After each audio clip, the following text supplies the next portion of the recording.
You're listening to Flying Casual, a Star Wars podcast. Here's your host, Michael Canterbury. Ooh.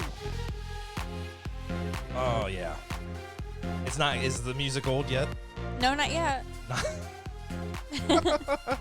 Oh, well, I can't afford new music, so that's just going to have to be what's here for the next few years at least. Good thing you like it. I love it. Love it. I love it. I hope everyone loves it as much as I do because it's epic, and I can't afford for Omar to do any more for me. So we'll make this last as long as possible, as long as it's cool. Folks, welcome to episode 4. We're Flying Casual. I've got Holly here with me, rocking a sick Ahsoka Tano shirt that we saw at Celebration. I'm jealous. You should be. I know everyone else, I'm sure, is jealous. We tried to get them at Celebration, and they sold out in minutes. Well, it wasn't even that they sold out in minutes. It was like the line wrapped around the convention center, which probably made it like 2.5 miles long, right? True. Yeah. Yeah. And it's technically like, I mean, I saw a lot of ladies wearing it, but it's a unisex shirt. So everyone was wearing it. I actually saw it on the Star Wars show, and I was like, that's a sick shirt. I want that. But I got it instead. But you got it, and they sell out very quickly. So if it ever goes back on sale, you got to get it quickly because they sell out within minutes. Anyway, enough wardrobe talk. That's only for those people on the YouTube, right? I mean, everyone can buy. Everyone can buy it, but they can't enjoy it unless they're watching the YouTube with you wearing it, right? Okay. True. I mean, you can visualize it. It's orange, it's blue, it's white, or it's a shirt. You could just go to the YouTube channel and see it for yourself. You could do that. I mean, you could look it up online and buy one. Great plug. Great plug. So I got Holly here with me. Also, folks, I got Luke back. Luke, we didn't lose you, right? You are here. You're present. I'm here, ready to go. Love it. Holly's got the Ahsoka shirt on. It's too bad that I'm audio only because I am in full Dexter Jetster cosplay, extra arms and everything. That y'all just have to use your imagination. I love that. This is why we need to get the Skype working or get you here in person, because these little fun things people miss out, and they'll just have to visualize you right now, which I think I did a pretty decent job of describing you last time. So picture Loki with some extra arms, pretty much is where we're getting at. That's what I heard. Yeah, that's what I heard too. Guys, so 1 month till The Mandalorian. I cannot believe it. It's literally 1 month from tomorrow. From today. Today? Yeah. Oof. Cannot wait. And in about 2 months, a little over 2 months until the Rise of Skywalker. So we don't have much time, folks. And there's some rumors, actually some leaks, talking about the Rise of Skywalker trailer coming out during Monday Night Football. It's kind of debatable as to which Monday night, but most people are thinking the 21st. So we don't have much time before that happens, and we all kind of have that moment of freaking out, and we're just going to be consumed with that for a good, month or so until The Mandalorian comes out. But I think you're going to do the most freaking out, because if I remember, you came up to me one day and you were like, it's going to happen on Monday. It's going to happen on Monday. And I was like, what's going to happen? And you were like, it's. Oh, you should already know. You should already know that. That's because I just sit there and I go through Star Wars news like it's my job. It's not? Well, no.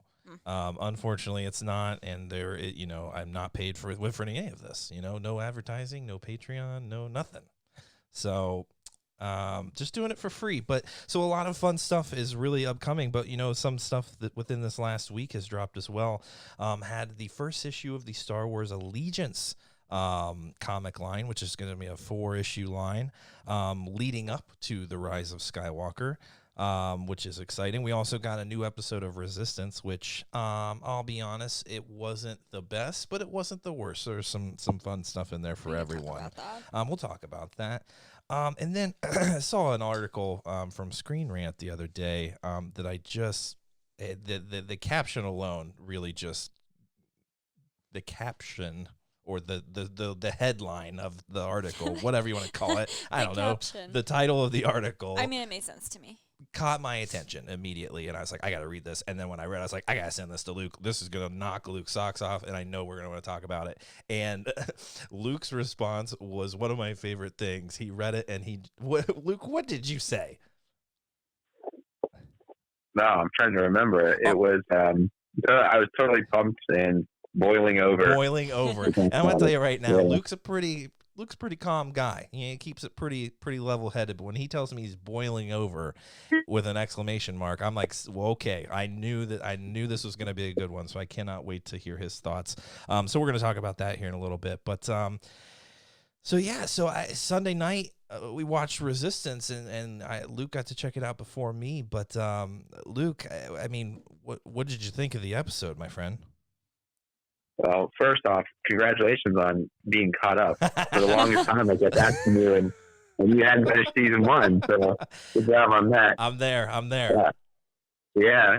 As far as the episode goes, it was, I can't say anything but disappointing. Yeah. But I'm still giving it time, still giving it a chance. I think this season has a lot of promise to it, and it will, I think, overall be a good season and a better season than the first season.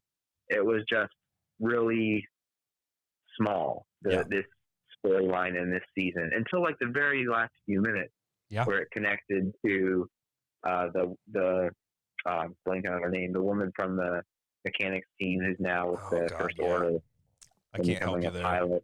I can't help you there. I don't remember any of their names but Cal. Wait, the Cal's not even one of them. Kaz. Jeezy Pete. Kaz. Yeah. For those of you who haven't seen it, and this won't give too much away, the main premise is that the gravity on the station is going in and out of whack. And normally the physical gags, the sort of slapstick part of the show, are not very good because they're just Kaz hitting his head over and over again. And Mike and I were talking about this, like this guy would be dead. The number of his head takes. But there was some good slapstick stuff, I thought, with the gravity going in and out. So that was kind of entertaining. But overall, the episode didn't move the story forward too much. So it's like, just biding your time until it gets, I think, some juicier stuff.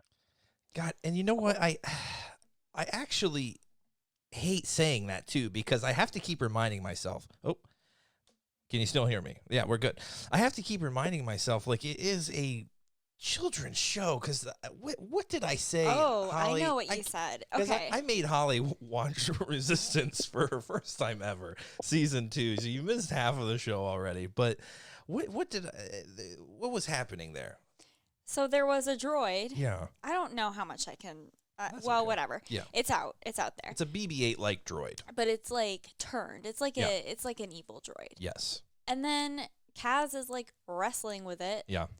And Michael he gets so mad. He's like, rip his head off. Rip his head off. Rip his head off. Yes. I mean, why not? And you know what? They ended up getting to that point, but like, I don't know. They didn't really. They didn't.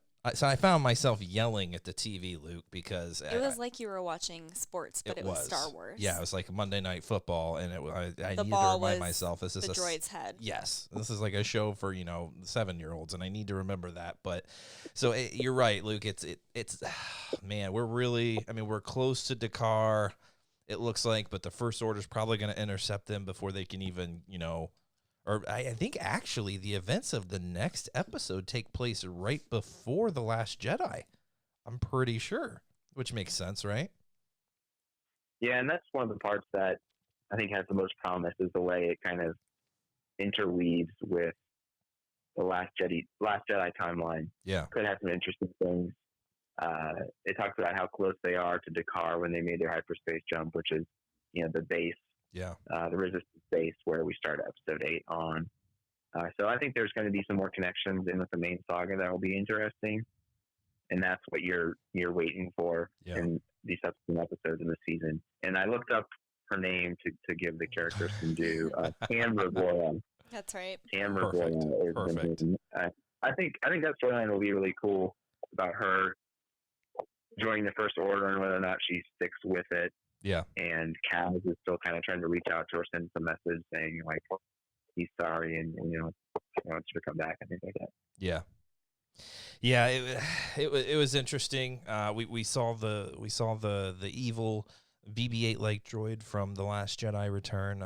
So there was also a couple issues there I saw, when he's being sucked out of the ship, from into space. I was just like, why doesn't he just shoot one of those, lines out just like, the BB-8 like droid did? Why didn't he just, I don't know. It was kind of silly, but it was also a little bit of fun too. Like Luke said, some of the best, it was like that slapstick stuff that was really funny. Like, oh man, I bet everyone in the cantina area or whatever is really, having a terrible time, and they were all like loving the fact there was no gravity, and they were trying to drink their drinks and having a lot of fun. So that stuff it really hit well, and I'm sure the kids love it too. So I'm just really trying to remind myself that it is a kids show. That's good. Yeah, really quick hit back to the prior Star Wars animated series, Rebels. Yeah. The droid eventually getting cast off into interstellar space reminded me of an episode of Rebels that I think a lot of people think is more of a throwaway episode, but I really like and love how it ended. Yeah. Where that snooty protocol droid, AP5, Oh, I know. Towards the end of the episode, he gets cast off into space like that, and he's like really happy that he's just free to be with his thoughts in the vacuum of space. Yeah. Like would be perfectly content just floating and floating. Yeah. But then they actually come back and pick him up, and he's like, no, I don't want to go back. Was that the episode that he started singing and everyone flipped out? Like, yeah, he like starts singing the show tune. I think it's hilarious. I think a lot of people complained about it. Yeah, it was entertaining, but everyone was just like, wait, what? And then, we had space whales coming and stuff. There was some kind of weird stuff there that, who knows, man? Maybe we'll see it all again in The Rise of Skywalker, because, if Scotty, has his way with his theory. I was going to say space whales keep coming up. Yeah, we might be seeing space whales coming back, and Thrawn and Ezra may be riding them. Did you get a chance to listen to that theory, by the way, Luke? Which theory is that? The Scotty Hawk talking about, from a prior episode of Flying Casual. Yeah, he was thinking that maybe, Thrawn and Ezra team up and come back together on the space whales and or in some manner at least, and maybe Ezra's navigating the hyperspace lanes kind of like Vader did in not Treason, but what was the second one called? I don't even remember. So yeah, I thought that was really fascinating. So who knows? Some of that stuff may make its way in there. And you know what? J.J. Abrams said our minds are going to be blown. So if that's space whales, I mean, what are you going to do? So be it. What are you going to do? So be it. That's right. So that episode was a lot of fun. Looking forward to kind of really, this is the last season, so things should be kind of getting pretty heavy here soon, I think, with the First Order kind of intervening, and now they've got some of the Friends of the Colossus on their side. So we will see what happens there. But I want to get to that Star Wars Allegiance article or comic issue really quick. And I know Luke isn't huge on the comic books, but I sent him that one. I said, check this one out. They're calling it must-read material for The Rise of Skywalker. So basically, we've got Poe and Finn, post Last Jedi, out trying to get some weapons for the Resistance, and then you have Leia, Rose, and Chewie. They're going on a mission of their own, and we also see Rey, who's still scavenging for parts, which I thought that was kind of funny. She showed us to be this epic Jedi in The Last Jedi, and then she's still scavenging for parts for the Resistance on what is a garbage planet. I mean, classic Rey. Luke, were you surprised that they're hiding out there in a garbage planet? Did we know anything existed like that? Well, the funny thing is that I thought of, and I joked with you about when you told me about it originally before I had a chance to read it, was, I wonder if it's the same planet where Darth Maul was found with his spider lens. That's right.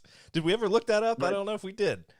Well, I don't know if it's that, but it has this weird connection to, I think it might be connected to Shadows of the Empire too, because it talks about, if you looked at the last couple pages of the comic where they kind of explain some of the different, what do they call them, frames of the comic or whatever? Yeah. Or some of the different pages, they give you some background on, and it talks about that planet being a planet that the Millennium Falcon would have like flown by in its route between You're right. Hoth and Benson and Empire Strikes Back when they were fleeing the Empire.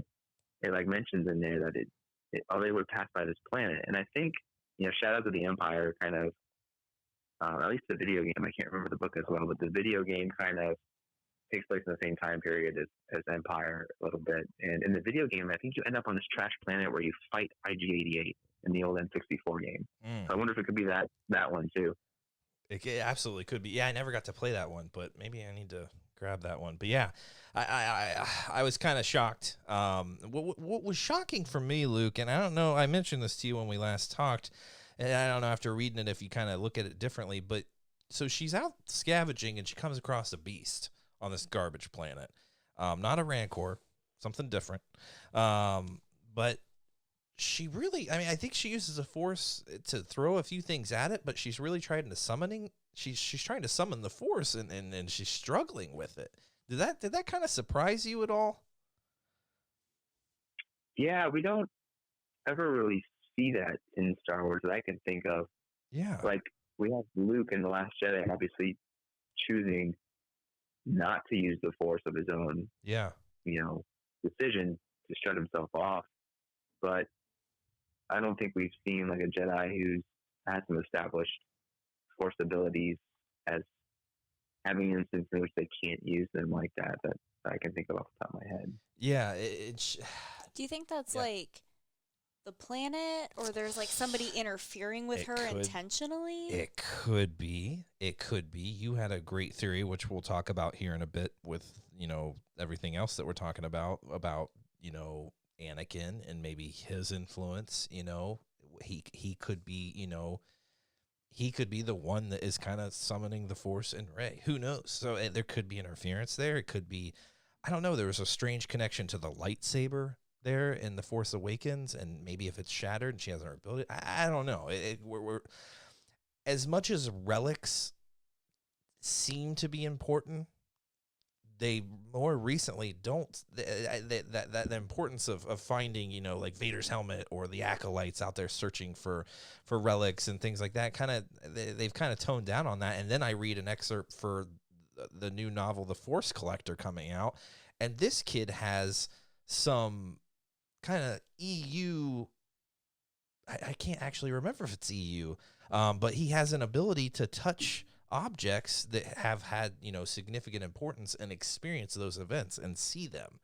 And it kind of takes a lot out and kind of knocks him out sometimes. But so those relics seem to be coming back and having a huge importance. And if we're, believe the author who wrote this story, a lot of what he wrote, he submitted to Lucasfilm. They said a lot of what you're doing here is tied directly into 9, and you pretty much just wrote the movie, so you've got to change some things. So I don't know if that's one of those things that he's changed a little bit, but so I don't know. It kind of, maybe it could be a relic or something that's affecting her. But she has a moment which is really sad where she's just like, you know what, like maybe I am just nothing. I had this really epic moment, and now there's all these expectations, and now I can't even summon the Force. Like, how pitiful is this? Like, she really has a moment that just kind of just made me sad for her. But then again, I'm like, you know what? You had epic moments of, pulling the lightsaber in The Force Awakens, and that moment fighting with Kylo, and then even when both of them were going for the lightsaber, like she was using the Force there, and it was epic, and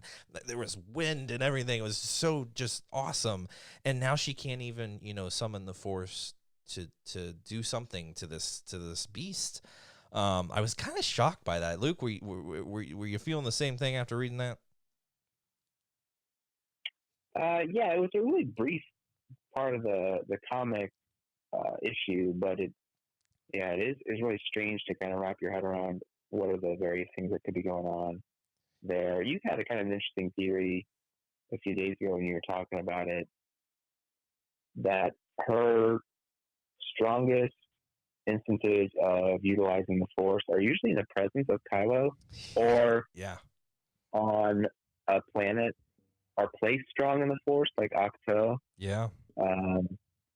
So maybe her like abilities are somewhat tied to who she's interacting with or where she is.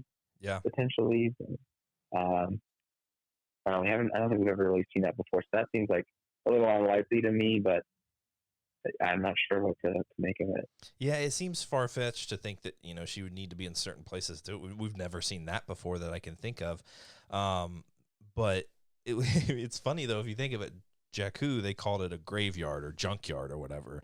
And you know what? She really wasn't kind of exuding any force powers at that point either. Like maybe the force hadn't really awakened, as and she was the vessel. But then now we're back on a garbage, like a literal, like it's a planet of garbage. Like it's just the dumping ground apparently for everything.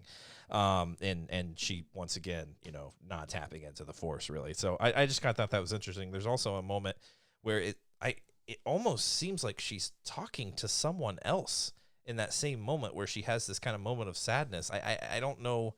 Maybe I was just not understanding it, but I think it's the next page there, Holly. But she says no, almost like responding to someone. I don't know. It was weird. I need to go back and reread that issue, but so that was kind of interesting. And she ends up, the Falcon ends up picking her up, and they have a mission of their own. Leia's like, we gotta go talk to some folks. We need allies. Pretty much is what she's saying. And then towards the end, we see the Falcon with Rey and Rose and Chewie and Leia. They land on Mon Cala, and I think she has a moment to remember Akbar, and then that's awesome. And I think she's expecting to be kind of welcomed with open arms, and she's seeing old friends, and they've come to their aid before.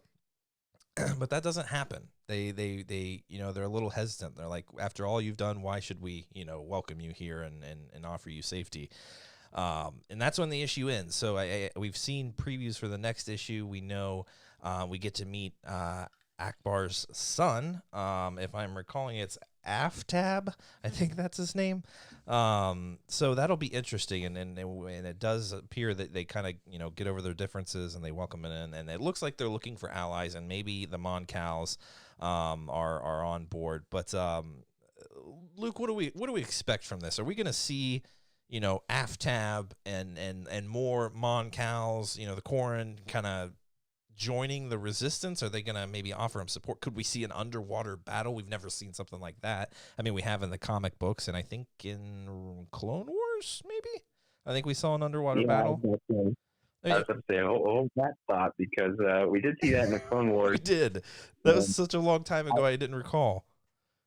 Yeah, I think I told you when I got to that page in the comic book, and Leia was like, "Oh, it's nice to have like a place where we can just breathe a sigh of relief here. We don't have to worry about being in danger when we get to Mon Cala, where the Mon Calamari, Admiral Akbar species is from." Yeah. And then like the next frame is the Quarren, the other species that lives there, pointing some guns in their faces. And I said, like, it seems like in canon, the Quarren are just like dicks. Yeah. They are. In the Clone Wars episode, there's basically a civil war going on that planet, and the Quarren are like the squid face people I think you see in the original trilogy. Yep. And they're just kind of a background character, but they really kind of been flushed out in the Clone Wars and now like comics. Yep. In the Clone Wars, there's a civil war on the planet, and there's these really unique underwater battles between the Mon Calamari Akbar species, and like a young Akbar is even in it, and helping with the fight. And they're fighting against the Quarren, and in the way it's framed, you're on the side of the Mon Calamari against the because of Akbar. Yeah. And the Jedi are kind of intervening on the side of the Mon Calamari, and the Quarren are the antagonists. Mm-hmm. And here we go again with these Quarren just like need to chill out. I know. Like, as far as I can tell, like, they weren't coming in with any weapons. She's an old friend, but when I think of Episode 9 and the end of the Skywalker saga, Luke and Holly, I think epic. I think tons of battles. I mean, this is good versus evil, and this is the end of it, supposedly. Or is it? Are we gonna get an underwater battle, Luke, or are we gonna see more? Are we gonna see Aftab up manning a cruiser? Like, are we gonna? Is this gonna be relevant? I mean, Disney is calling this must-read material for the Rise of Skywalker. This is part of the journey to the Rise of Skywalker series. Are we gonna see? Is this gonna matter? Yeah, I think what's more interesting than where they are is what they're doing. Yeah. I think it seems like a really nice bridge between episode 8 and episode 9, because when you watch The Last Jedi, the Resistance is utterly decimated, and what's left of it fits on the Millennium Falcon. So I can't count the number of times I've heard people say, like, how are we going to have an epic battle in 9 Yeah. of a large scale when the Resistance can fit on the Millennium Falcon at the end of 8? It's like, how do you have this big battle? Yeah. That's just like, worthy of this huge finale if there's like nothing left of the one side to really fight it. Mm-hmm. And the premise of the series is all about them kind of rebuilding and acquiring ships and weapons and things like that.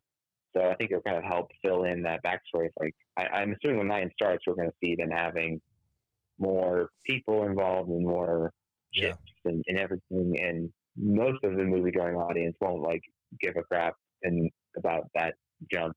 Yeah. What happened in between. And then the nerds who do can go read the comic and be like, oh, well, that's what it is. Okay.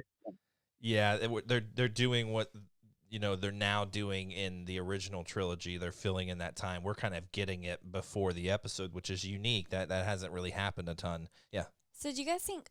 So do you think that this series is going to introduce us to some of the new characters that we do see in episode 9? Then I do. Yeah, and I think we are. I think that's going to happen. Especially like with this being Akbar's son. It's familiar, and I know some people are saying, oh, well, you're just trying to make up for Akbar's death, and this. I don't. This is what should be expected at this point. They're going to reliable folks that have helped them in the past, or that they have ties to seek help.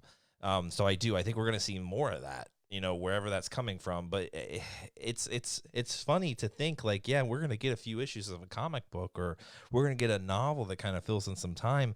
I mean, we're hearing there's maybe a year. Do we know? Maybe 2-year gap from. That was my next question. Yeah. Like, how long do you think it is between 8 and 9? How long does it take to raise an army? I have no. I feel like a couple of issues of this and then some novels aren't going to really fill in enough. But then again, we always have just had to assume kind of what's happened to fill in the time. And only now is that kind of coming back, and they're piecing things in there. And sometimes maybe even adding too much story in between those things. But it's kind of fun to kind of make it up. It is. And it builds anticipation, and then that's fantastic. But they're going to need a lot of people.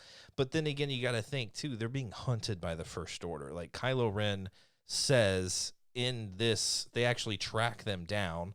Let me open with this. The opening of the comic book sees a planet, a very peaceful planet that has remained neutral throughout all conflicts, destroyed by the First Order because they assisted with Leia and them. I don't know if they refueled or something there or whatever. So they destroyed them, and Kylo's just like, we're gonna hunt every rumor, every word, everything we hear about the Resistance. We're hunting it, and we're destroying it. So I mean, they're on their tail. So it's not like 5 or 10 years can pass, and they've escaped, with a little, group of people for 5 to 10 years. It probably is a year or so. So they're out there, and I don't know how much time has passed here. But they've got a lot to do. So I'm excited. The next issue, I think, is supposed to feature Kylo Ren. At least that's what we're led to believe by the cover coming up. So that'll be really interesting. And he has his own comic book coming up that is supposed to talk about his rise as Kylo Ren, which is going to be awesome. So anything else? Any other comments about the comic book, Luke? No, I think this first one was obviously just a lot of setting up. Yeah.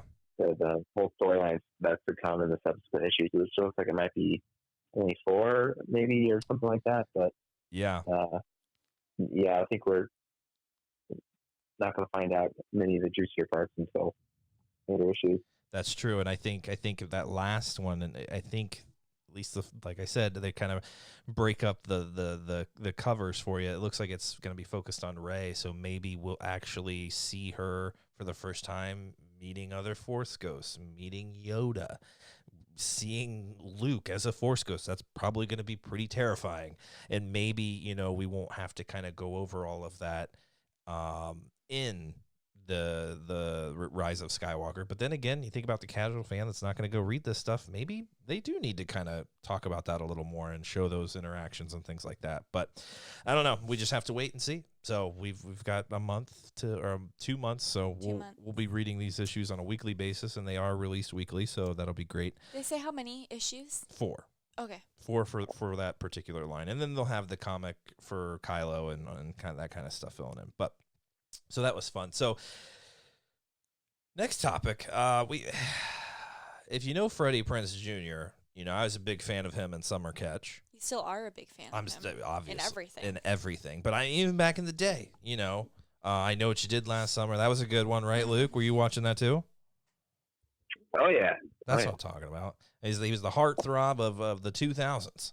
But if you watch Rebels, you know that Freddie Prinze Jr. is Canon. He's the voice of Canon in Rebels, and I don't know where this came from, but he was on a podcast talking to some folks, and he kind of went on a rant, a full blown rant about Star Wars, and I think he's, as you know, an actor in Star Wars, he actually knows quite a lot about Star Wars. He actually goes over that in his rant that, you know, he learned a lot from Dave Filoni, who also learned a lot from George Lucas, and he just kind of goes off. I think he's sick of people, you know, saying that, you know, they understand Star Wars and there's all this epic EU stuff and things like that, and he kind of just puts it in perspective for people, I think, and says, you know what, the Force is balance, and when two rise or two fall, two are going to rise, and there's this balance there.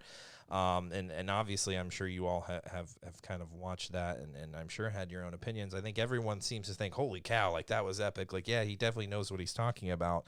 Luke, are you falling on the side of Freddie Prinze there, or you think he's just some crazy lunatic that's just like, hey, man, you're taking this a little too seriously?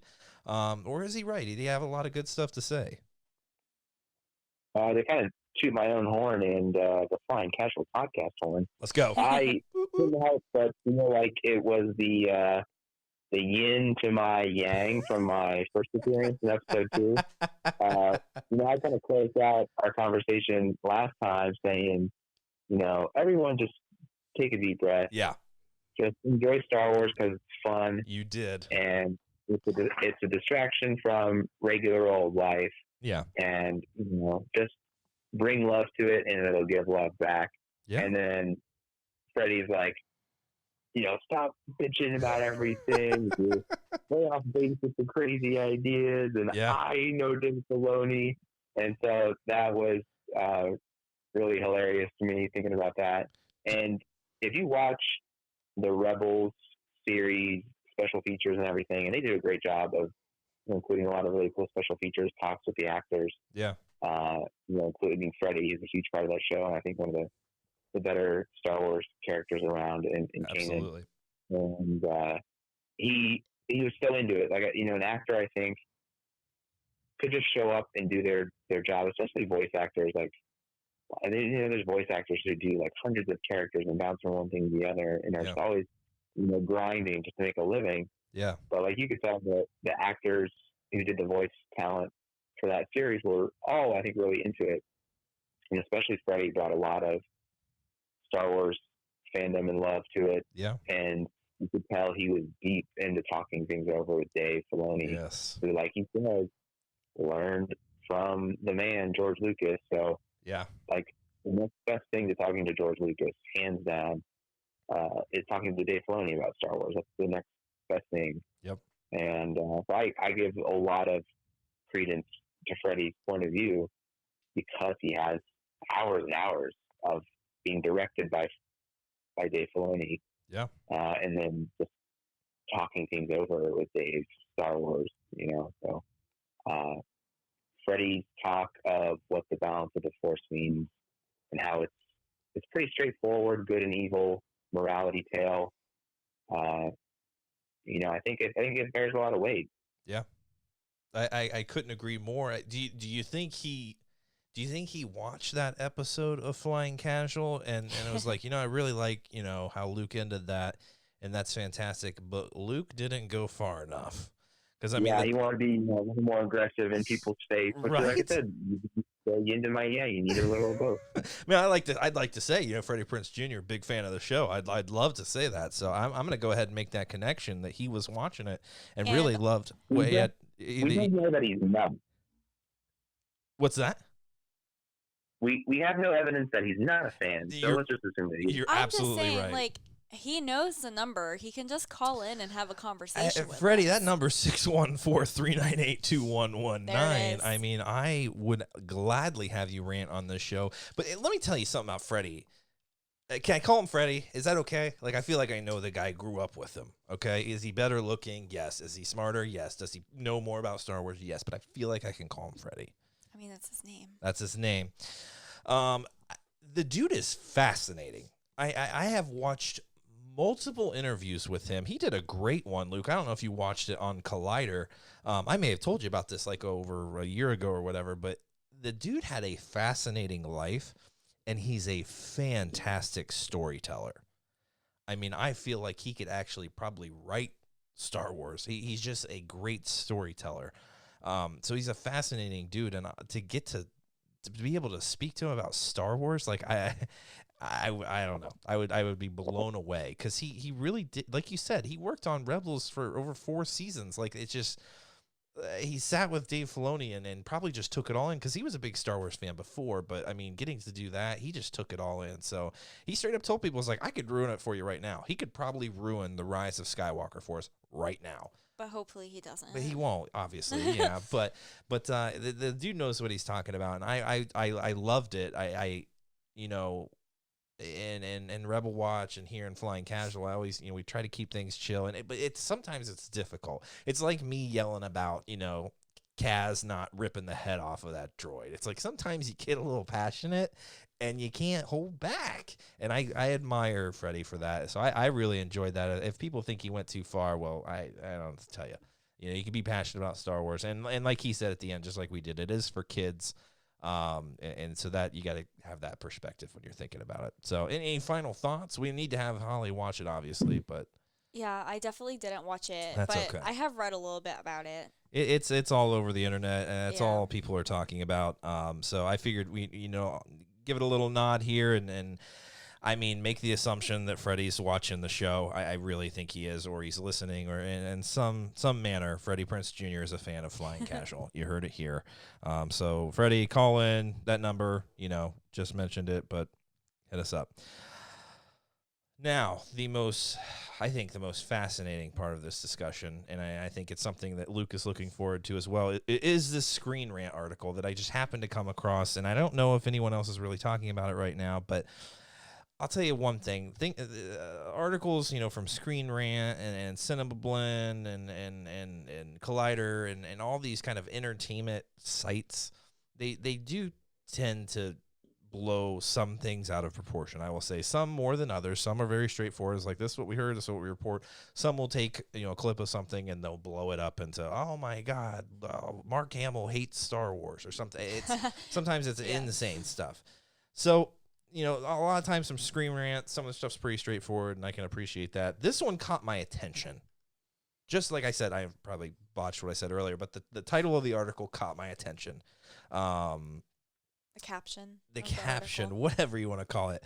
It's titled Darth Vader's Redemption Was Ruined. And then in parentheses, but Star Wars 9 can fix it. Darth Vader's redemption was ruined. I was taken aback. And I just went, how? Because in my opinion, I have no idea how it's done that. So this will be a fascinating read. And so I read it, and I was like, who's going to love this article? Luke. So I forwarded it to Luke, and I said, you got to take a look at this. So Luke, I'm just going to let you have your Freddie Prinze moment here. And you know what? If I'm just going to let you go. What did you think, man? Did episode 8 or this entire sequel trilogy, for that matter, did it ruin Anakin's redemption? All right, dude. Hold my beer, because it's going to take a minute. I'm going to go ahead and mute myself. So, you know how to push my buttons or something and light a fire under me, because I just went nuts with it, doing research. Let's go. Refreshing my mind on some some of the canon books and things like that. I will say, I'm generally positive about most things Star Wars. Yeah. I enjoy them. I'm unabashedly enjoying, the Disney era of Star Wars. But I have said, there are plenty of friends who can back this up. I have said, so the one thing that I struggle with and kind of nags at me is, what's going on in the sequel trilogy mean for the prophecy of the Chosen One, and what Vader does, 1 through 6, in his final act in Return of the Jedi, to his redemption, so to speak, like people like to say. Yeah. And so that's something that I've tried to talk through with people and then like counsel me on, because this is the part that I struggle with. Yeah. Despite, overall having a good time. And so I think one of the best things to do is kind of go over the main points of the article real quick. Yeah. And then kind of take you through the rabbit hole that it sent me down. Absolutely. I'm a little bunny fiercely digging. So the article, and I think I agree with the main premise. The main premise of the article, and I think there's a lot pointing in this direction, is that there's got to be a heavy Anakin element here. Yeah. I think, the Rise of Skywalker could very well be talking about Anakin, even though a lot of people might mostly be thinking about Luke when they see that name, because he's been in the sequel trilogy. Yep. He's more fresh of mind as a Skywalker. Yeah. And because of all the controversy over 8 and the way he was portrayed, like, people's mind go to him right away. But I think JJ is being pretty straightforward, maybe in a sort of secret way. Yeah. A straightforward secret of, like, Skywalker could be Anakin. And that's basically the main thrust of the article. Yep. And I have a section of the article I'm going to just list real quick. Absolutely. In a slightly different order to emphasize my favorite part about it. It says Anakin is basically needed in the movie because he can do so many things. He can help guide Rey on her journey through the Force. He can appear as a Force ghost to kind of conclude the Skywalker saga. His appearance, his inclusion, it seems important to wrapping up the whole Skywalker saga, like we've heard. Yeah. And then, most important to me, what this article throws out there is he can appear and speak to Kylo Ren, who will be once again seeking guidance from his grandfather, but not get quite what he expects. And so, where I started going with this is the canon book Bloodline by Claudia Gray. Claudia Gray, if you're going to read any Star Wars books and you don't think you have time for them all, just read everything Claudia Gray and you're good. Absolutely. But Bloodline takes place it's like 6 years before The Force Awakens. And the main question that led me to Bloodline is, does Kylo know Vader was Anakin and about his redemption? I mean, in The Force Awakens, he clearly knows who Vader is as this, famous Sith. But what does he know? And Bloodline kind of covers it, because in Bloodline, I won't give away all the plot if people want to still get to read it and see how it all plays out. But what's very clear in the book is that the rest of the galaxy doesn't know that Leia is a daughter of Darth Vader. Yeah. That is not common knowledge. And a political rival of hers discovers that and exposes it to everyone else. And it's this huge political firestorm, political controversy. And there's a part of the book where she worries about how Ben Solo, Kylo, will react to it, because in this time he's still with Luke training. He hasn't become Kylo yet. Mm-hmm. And so they withheld it from him, this information about his lineage. And then it's revealed to the whole galaxy, and he's going to find out. And so there's part of the book where she writes a letter to him about it. And this is one of the times where I regret always getting these books for free from the library. I didn't have it off the shelf on myself that I could just pull off and double check. So I was on Wikipedia reminding myself of the whole plot and everything that went on. And I still was left wondering, okay, he knows Leia is the daughter of Darth Vader. He knows, therefore, he's the grandson of Darth Vader. But one key element is, does he know that about Vader's redemption in Return of the Jedi? And does anyone broadly know that, or does Luke keep that pretty quiet? Yeah. And shout out to YouTube Star Wars Theory. I had to kind of look up one of their videos to get a sneaky little answer to this, and they pull out in that video that in the novelization of The Force Awakens, which, like, the novelizations are kind of, to me, like light canon, because there's some things in there that are extra from what's in the movie, and it's hard to know if they're like really solid canon or not. But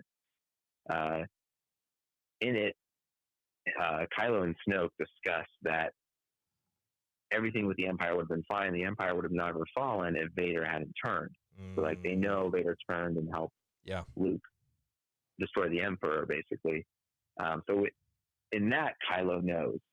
And that's what is really key to me about his worship of Vader that we're introduced to in The Force Awakens, where he's talking to the helmet and wanting his grandfather, or the memory of his grandfather, or the spirit of his grandfather, to help him stay in dark and not let that little bit of the light that's called to him win him back.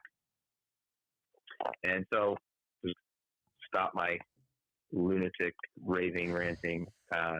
What I'm left with at the end of that is, what is this interaction going to be like if he comes face to face with the spirit of Anakin? Because there can't be a spirit of Vader, because he turned back to the light and he became Anakin, and essentially Vader was destroyed when he turns back to the light. And so the spirit of him that's left, the Force ghost of him that's left, has to be Anakin. So if he was communing with some spirit or something through the mask, which the conversations he has with the mask in The Force Awakens lead me to believe it wasn't necessarily a one-way conversation where he would just look at the mask and brood and think dark thoughts, but that something was calling back to him and he's getting something back. And so I kind of wonder if it could be the Emperor or his spirit or whatever's left of him that we're going to encounter in 9 was using Vader's mask as a conduit to commune with Kylo, sort of secretly and pull some strings from the back, which we know who's the most master manipulator in all of the galaxy. Let's go. Palpatine. Mm-hmm. He secretly overthrew the Jedi right under their noses, took over the galactic government. So he could really be, have been reaching out to Kylo through that, being the manipulator that he is. And all that is just so fascinating to me, and where that might all go. And that's here's the if you would have told me all of this before Celebration, I'd have called you a nut job, because, like, I never ever thought about Anakin ever coming back into Star Wars. To me, the sequel trilogy was just fine without Anakin Skywalker, because it wasn't his story to tell at this point. Like, the story, and I like how it kind of evolved in this article to say, you know what, you could see in the original trilogy, a lot of the arc there was Luke's, and then we see at the end it's also Anakin's, and then we have 3 prequel movies dedicated to the rise of Darth Vader. So it's Anakin's story. I never saw this sequel trilogy, The Force Awakens or The Last Jedi, as having any issue with Anakin not being in there. I did not think this sequel trilogy, for what it is right now, tarnished that at all. I just think that, in my opinion, there was a lack of information there on Kylo's part, but apparently we know that he did know that. So that's when I was even thinking back then, there's got to be some manipulation there then, but I thought it was Snoke doing it. But then now you're saying the Emperor's coming back. It's like, okay, so maybe he did want the Skywalker, maybe it's the Emperor wanting the Skywalker all along. Maybe the Emperor, was like, Snoke was just the vessel. Maybe that actually was Palpatine that we're talking to. They're eerily similar in certain regards. I mean, even the music. I walked out of, The Force Awakens and Snoke's theme that played when we first kind of see him. I was like, that is Palpatine in the Cirque du Soleil scene in Episode 3. Like, that is the same theme there. So I never, I thought there was some relation there, but I never really kind of thought the Emperor would be coming back. So now that he is, it seems almost, dare I say, necessary for Anakin to have some sort of involvement now that Palpatine's back, right? I mean, like, who is going to help Rey here, you know? Yeah, that's a piece that ties really nicely in with the Freddie Prinze rant. Yeah. Is he talks about the balance, and this is a line that Snoke basically gives in The Last Jedi, that darkness rises and the light to meet it. That he expected as Kylo got stronger in the dark side, that Skywalker and the light would rise to meet him, but it ends up being Rey who rises and to meet him, and unexpectedly. Yeah. And what Freddie talks about is that pretty straightforward balance of dark and light continuing to fight against each other, but as one, increases, something happens on the other side to increase as well and balance it out. And so one thing this article brings up is Anakin helping them to take on Palpatine, because who better to take on Palpatine than the one person who took him down to begin with? Yeah. And again, that lines up with Freddie, who says, I'm speaking, directly from what Dave told me, who heard it from George, is that's how it balances out. So it would be a perfect balance if we've got the Emperor back in the mix, that Skywalker rises to meet it, and the OG Skywalker, Anakin. And I was ready to say before Celebration that Rey may be the new chosen one. Like I thought for a second, like the Force needed to find a vessel, and that was her. But it does seem more now necessary and likely that Anakin is going to come back, and Hayden Christensen's going to get to revive that role. And let me say something. Everyone that was pissed off about Hayden Christensen coming back as the Force Ghost in the remastered version of Episode 6, like, what are you saying now? Because this gives, if that was Sebastian Shaw, I'm sorry, Hayden Christensen showing up later on in this film would not make any sense. Am I wrong, Luke? That would be crazy. Yeah, that would be insane. That would be insane. And another tie-in to Freddie's rant is each trilogy is made for the kids. Star Wars is ultimately for kids, and part of the reason I think we continue to like it into adulthood is it makes us feel like kids again in a way. And he points out that each sort of subsequent set of movies that comes out is in a different time period, another decade on or another 2 decades on. Mm-hmm. And the people who liked earlier movies when they were kids are now older and have a harder time and rant and rave,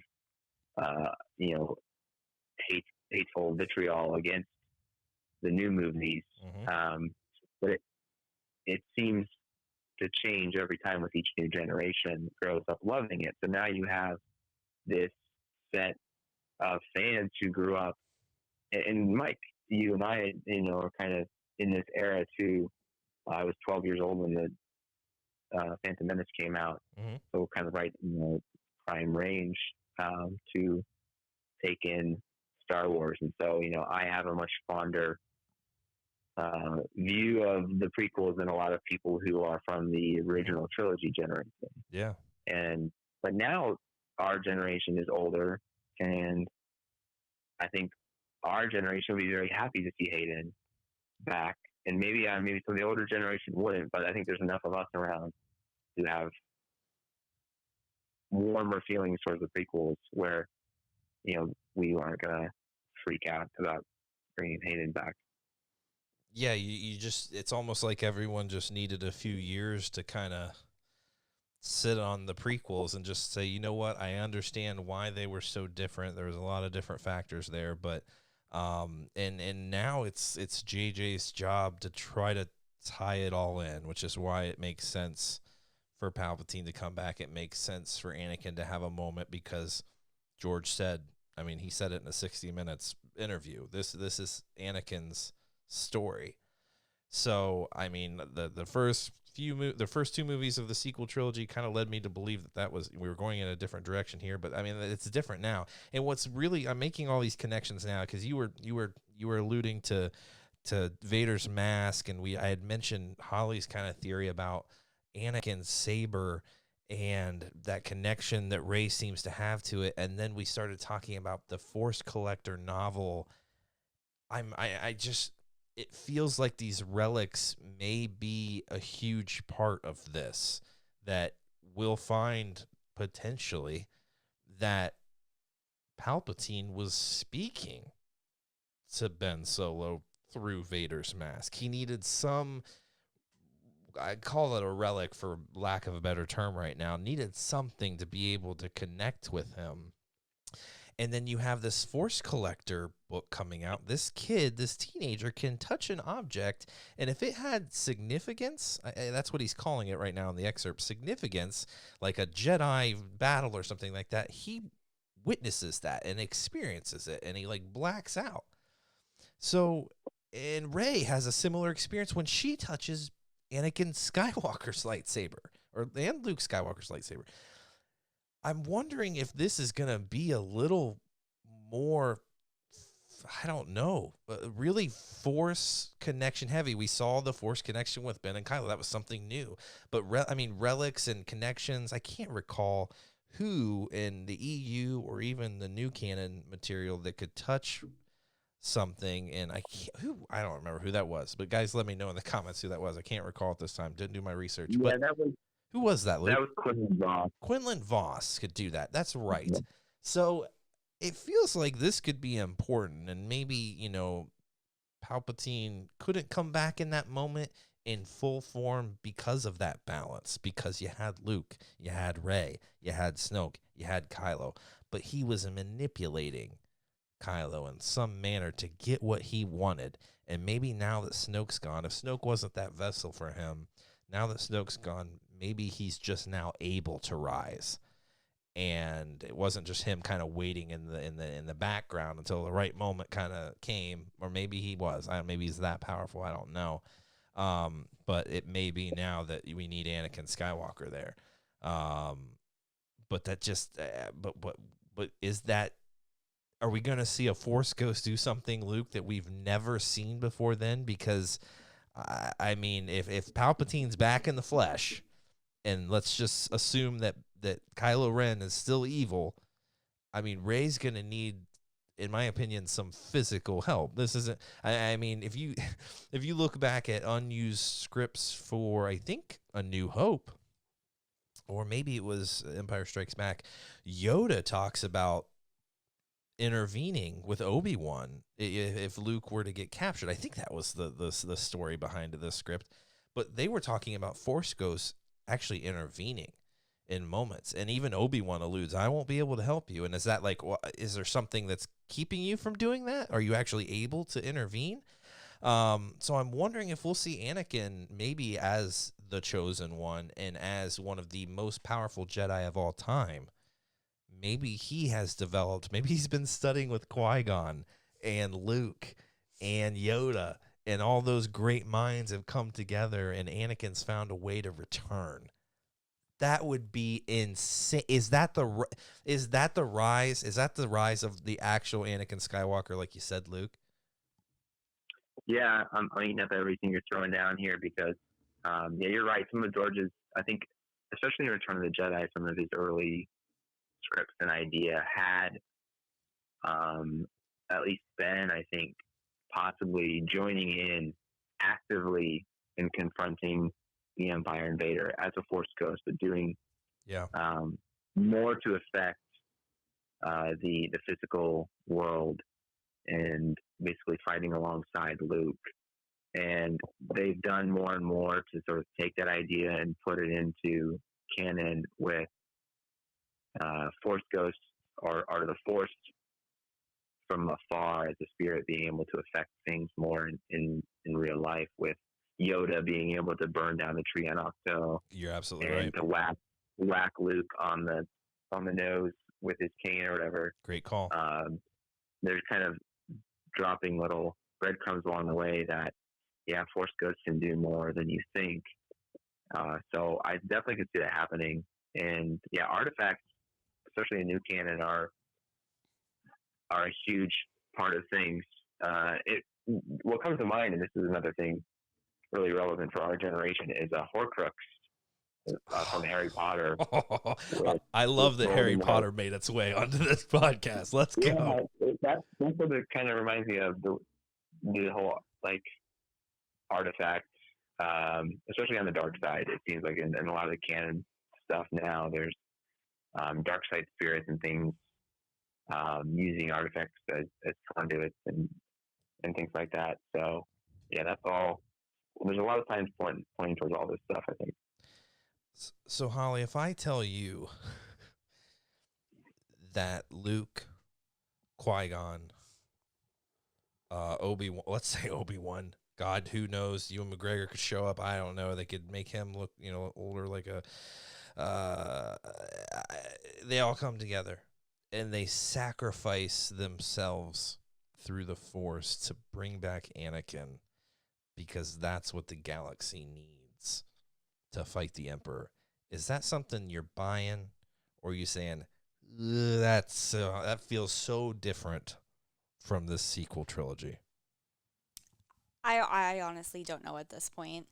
But I mean, it could be anything, well, right? what I was gonna say earlier was that what Luke was saying, and then you were feeding off of, really changes the tone of the episode 9 teaser, because in the beginning of the teaser where he's saying, "We've taught you all we know," who is he talking to then? Because if you guys are right, he can't be talking to Rey. That doesn't make any sense.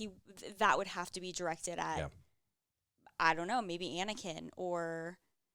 You thank you for bringing that up, because you're absolutely right. That's something I've been saying since this sequel trilogy started, is if you bring back Anakin Skywalker, freaking Anakin Skywalker, Hayden Christensen shows up on film to fight the Emperor with Rey, I feel like that takes away a little bit from her story. Luke, is that something Holly and I are kind of thinking that, we've built up Rey to be fantastic.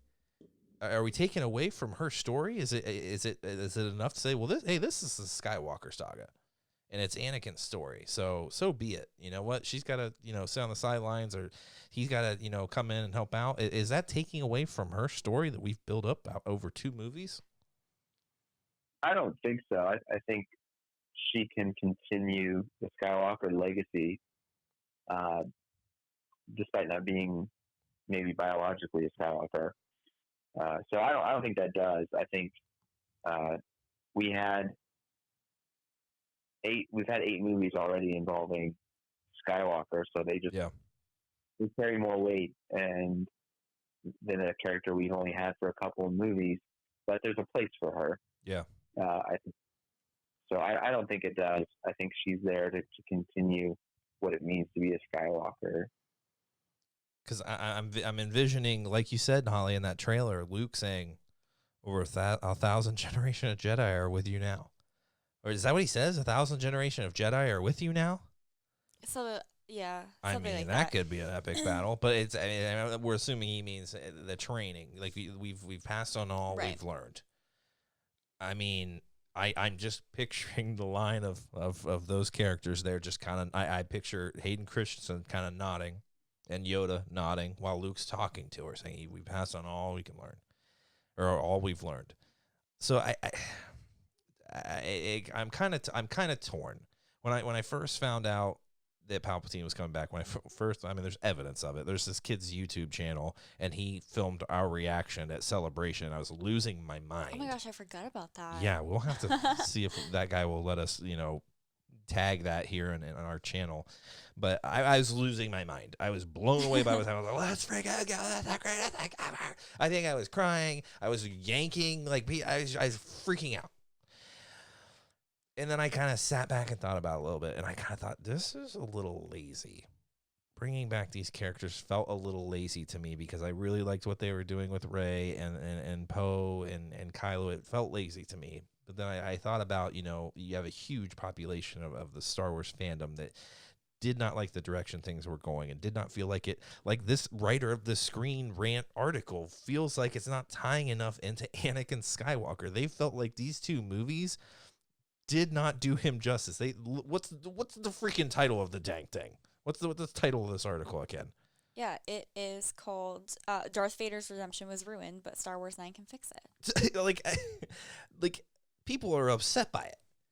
And so that's the beauty of Star Wars. There's so many varying opinions, but I just was not on that same level with that person. So I am now trying to once again take a step back and say, you know what? It makes a lot of sense with how they've set things up. If they're bringing back Palpatine, it's going to take an epic moment, and whether that's Anakin showing up or he's just kind of, with Luke showing, that would be actually a really interesting dynamic. Mark Hamill and Hayden Christensen there. That'd feel kind of weird, but I guess I'm down if it's going to happen. Are they going to actually show up in the flesh and help out, or are they just going to kind of guide her along the way?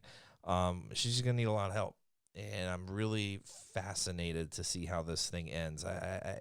I've been hoping for a 2-part finale, but with all the backstory we're getting out of the novels and the comics and stuff beforehand, it feels like it may not be. It may just be a 3-hour movie, and that's that. But we're gonna do some predictions here. I know Luke ain't much of a speculator or theorizer, but we're gonna have to do it. We got a trailer dropping. If we believe the leaks, the 21st on Monday Night Football. Now there's another leak out with people thinking it could be this Monday, the 14th, and today is Saturday the 12th. Mm-hmm. That seems crazy. I can't imagine Disney would not tell someone, a week before this thing airs, hey, check out Monday Night Football. You're going to see something cool. I mean, there's no way they could do it this Monday, right? There's no way. I wouldn't put it past them. Well, I'm not going to be prepared. So maybe that's what they want. Yeah, we need a week to prepare though. Tell them that. Tell them, yeah. We'll see what that trailer entails, and we're gonna get everyone's reactions here. And so I can't wait for that. But I'm really glad that I stumbled across this article, because as much as I thought I was gonna hate it when I first started reading it, I understood where the person was coming from, and that's what I appreciate about a lot of Star Wars fans, is they can, listen to someone's opinion, and they can say, that makes a lot of sense. Here's how I differ, or here's that makes total sense to me. Now I'm kind of going in this direction. It's just, I love when that happens. I love especially when I can recognize that I'm doing that. Well, that's because it kind of ties back to the Freddie Prinze Jr. thing yeah. too. Like, his Star Wars experience is not my Star Wars experience. Yeah. My Star Wars experience isn't your Star That's Wars right. experience. That's right. So I think that's why everybody can kind of have these different opinions, and that's fine. You can have the different things that you like. You can have a different idea of how you want it to go, or what it means, even their interpretation for the different actions in the movies. You're absolutely right. Like, it's just very striking. So absolutely, I think that's the cool thing about the Star Wars fan base. And by God, I hope this ties everything together. And I hope everyone just comes together and, like, Star Wars is freaking fantastic. I can't wait for more movies. Can't wait for this. We're not boycotting this. We're not doing this and that. And Luke, I feel like this is just the perfect moment for you to once again remind everyone what it is to be a Star Wars fan. Yeah. I mean, can you give us that again? Yeah. Bring your love to Star Wars, and it gives you love back. It does, right? I mean, in every aspect. It's why we do this. It's why we have a podcast about it. That's why I don't know how much money I've given to Disney over the years on Star Wars merchandise and all this good stuff. It's why we do it, because it gives back. It really does, and I don't want people to forget that. And I don't want Freddie Prinze to forget that either, because you know what? He flipped out on some people, and I get it. He gets a lot more crap than we do. I don't have a ton of people say, oh, you're a Star Wars fan, this and that. Like, we don't get a lot of that. Sometimes, but not all the time. So I get he gets frustrated, and we all do at times. And sometimes you're going to react, and maybe not in the best light, but there was a lot of truth behind what he was saying. So I appreciated it. And I'm sure a lot of you did as well. That seems where everyone's kind of fallen. But, anyone else got anything else to talk about this week? Luke, you got anything that you brought to the table, buddy? It'll just crack me up if this trailer comes out in a week or so and just completely blows apart everything I said tonight. And so I just have to never speak of this podcast again if that comes. We'll pull it down. Actually, I don't know if I know how to do that. Yeah. It's into the world at that point. But the trailers are known to do that. Let's be honest. That's okay. I think it is too. I mean, keep us thinking. I'm kind of wondering, like, and I guess we'll be able to do another podcast before then. We're gonna kind of take some bets on what we think we're gonna see in this podcast. Like, do we think we're gonna actually see Palpatine in the flesh? Do we think that we're actually gonna see Anakin's Yeah. force ghost possession? Wow, like you think like his hate, like it is just his halo, like you'll see his figure? No, a possession. A possession. You think he'll possess Rey? Yeah. He's been possessing her the whole time. The whole time. That's the rise of Skywalker, literally in her. That's what I told Michael Messed earlier. up. I said, you know what? If he is coming back, maybe that's why Rey can only function sometimes. That's true. Flickering, like the Force, flickering it off. My JJ gave us a secret, but in the open thing, I really hope that he doesn't reveal Anakin in any of the trailers and leaves that for when we're sitting there in the theaters in December.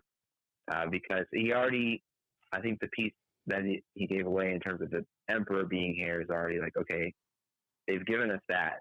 The Emperor is involved. Now it's the big shocker.